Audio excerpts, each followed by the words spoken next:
ગણેશ ઉત્સવનો આજે છેલ્લો દિવસ છે। યુવરાજ યુવક મંડળ દ્વારા છેલ્લા 15 વર્ષથી ગણેશ ઉત્સવનું આયોજન કરવામાં આવે છે।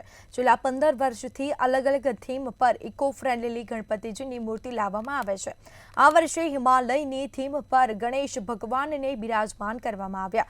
ગણેશ ઉત્સવની અંદર દર વર્ષે ગરબા, બ્લડ ડોનેશન કેમ્પ, રામધૂન, સત્યનારાયણની કથા, બટુક ભોજન જેવા કાર્યક્રમનું પણ આયોજન કરવામાં આવે છે।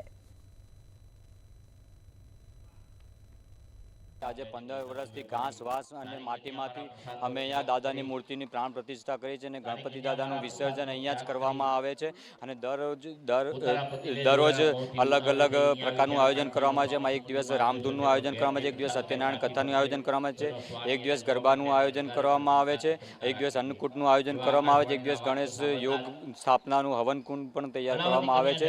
દર વર્ષે દરે અલગ અલગ થીમમાં અમે જાતે જ અહીંયા આયોજન કરીએ છીએ।